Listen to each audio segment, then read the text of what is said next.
Hi, my name is Morteza, and today I'm going to talk about the reading Fictions Meet Science, Ex Machina, Artificial Intelligence and the Robotic Industry by Teresa Fernand. Teresa Fernand is a professor of English at St. Mary University. She teaches courses in literary, the contemporary novel, modernism, postmodernism, short fiction, and travel writing. Her current area of research is on how the field of robotics and artificial intelligence is shaped by fiction. These are some of her book publications, such as Futures, that the chapter that I'm going to explain is from this one, Whale Figures and Post-Apocalyptic Culture. Also, she has won many scholarships and awards, including many HRC scholarships.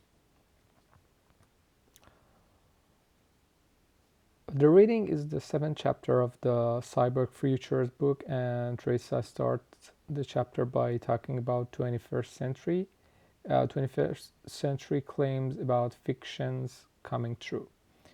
She talks about different headlines and stories about robots and AI.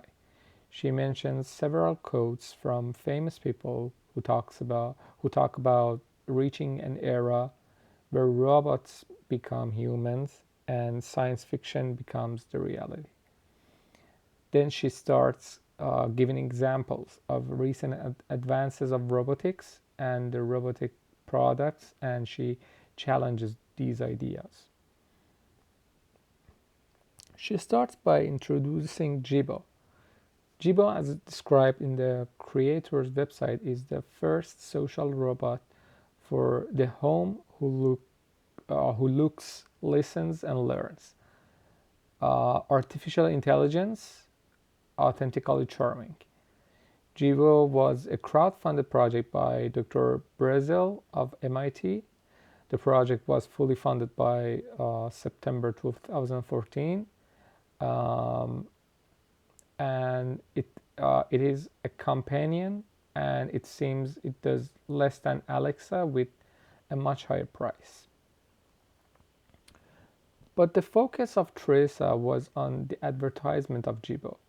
She mentions that the advertisement is full of references to known fiction characters or movies from Star Wars, Lost in Space, Short Circuit, and Wall-E.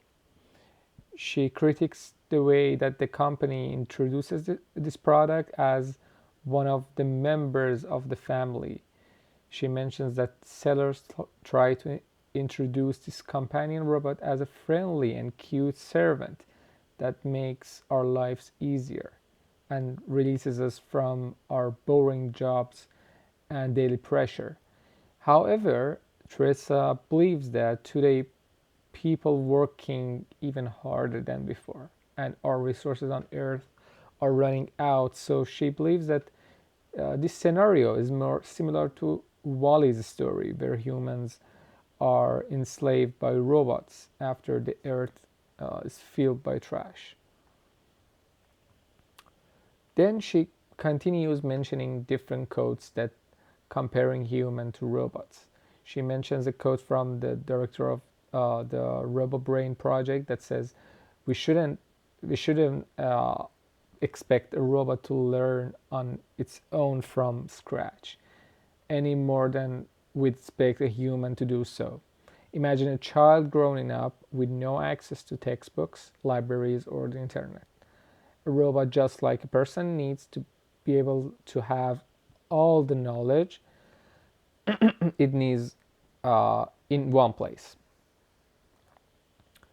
She continues by mentioning two other AI technologies. The first one is Aaron. Aaron is a computer program written by artist Harold Cohen that creates original artistic images. Initial version of Aaron created abstract drawings that grew more complex through the 1970s. More representational imagery was added in 1980s. Uh, first rocks, then plants, then people, and in 1990 is more representational figures set in interior scenes were added along with color. Then Teresa brings the question that is the program truly creative, imaginative, and responsive to emotions? And she tries to answer to that question. She then brings another AI project named Alphago. Alphago is a computer program that plays the board game Go. It is the first computer program to beat a human grandmaster Go player. The program uses deep learning and complex modeling of possible moves and calculates the best move. So let's watch a short video about that. For decades, human beings have played games against computers. At first, computers struggled, but then they started winning. Watson, what is greed? Yes. And now they've become so dominant that they're raising doubts about the future of humanity.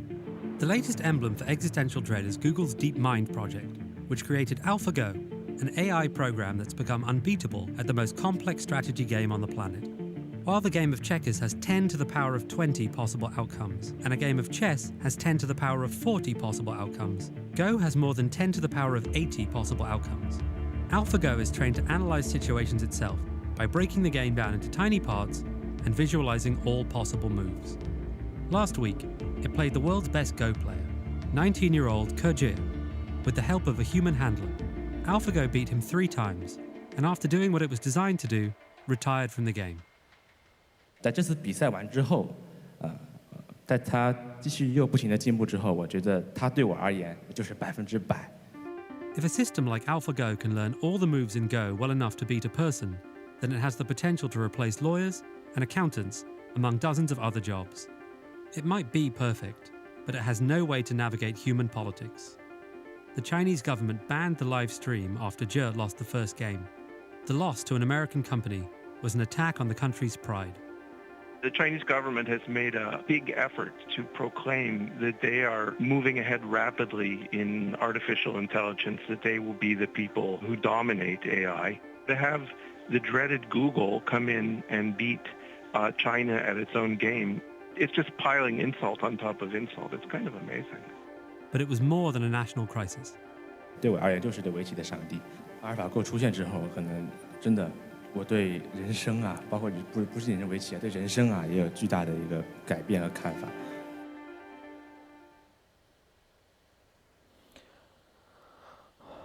Teresa mentions that Geoffrey Hinton, the lead scientist on the Google Brain project, said the program won because it relies on a lot of intuition. Teresa asked one of the Hinton's students that what Hinton meant by intuition. The student that now is a professor in a computer science responds that Hinton believes any kind of mental activity ultimately corresponds to a set of neural activities. Then intuition is more of an electrical and computational process. And when computers learn how to simulate the brains by recognizing patterns, computers become conscious. Here, Teresa challenges these ideas by saying that why is creativity is reduced to algorithms? Why we talk about learning of computers as childhood of humans? Why we compare all of computer inputs and outputs that requires massive data sets to human brains? And she tries to answer to these questions. Then she gives examples of humanoid robots like Nadine, a robot models on Nadine Tallman, a professor of Nanyang University in Singapore. And Tallman claims that Nadine is a real companion that is conscious. Also, RoboHunt phone is a small humanoid robot as a device that will know you better than anyone.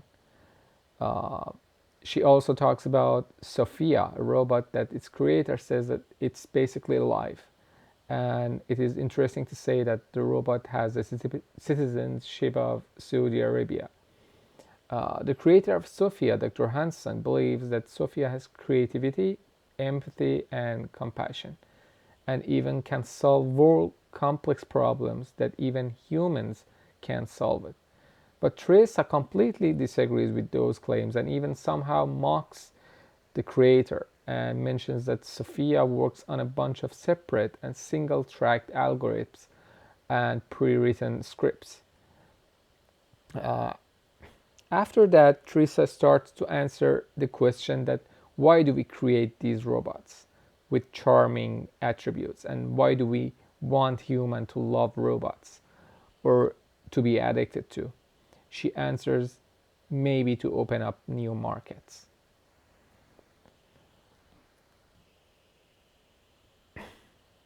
Then from this point to the end of the chapter, she talks about the movie Ex Machina.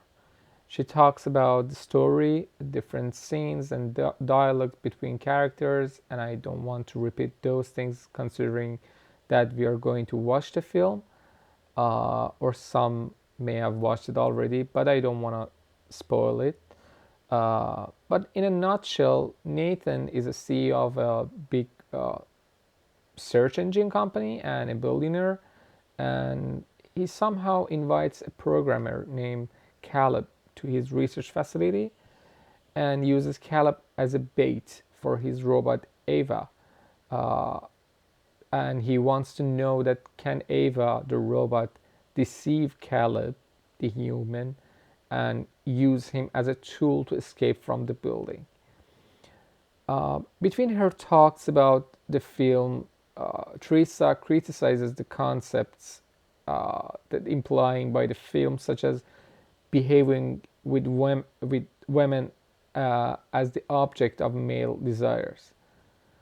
And finally, she mentions that to the serial upgrading of computers and cell phones, to the promise of infinitely replaceable parts and always better models and brighter futures, we can all recognize how we are being seduced like Caleb by an industry like Nathan that is interested in always distracting us from how it works and the conditions of its production. She continues that fiction offers useful ways of thinking critically about technological futures by defamiliarizing familiarizing our present, but talking about the fictions coming through is a market for robotic and AI industry to sell their products. Um, Now, considering the reading and the movie, I want to bring up some questions. Do you agree with the idea of being far from having conscious robots? What is the day? What if that day comes? Should we consider rights for them as animals or something equivalent to humans? If we can create robots with consciousness, are we gods? How do robots get gendered and racialized in fiction and in the industry? How do we social robots affect the understanding of what it is to be a human? And is AI something crucial for our lives, or we have to ignore it completely? Thanks.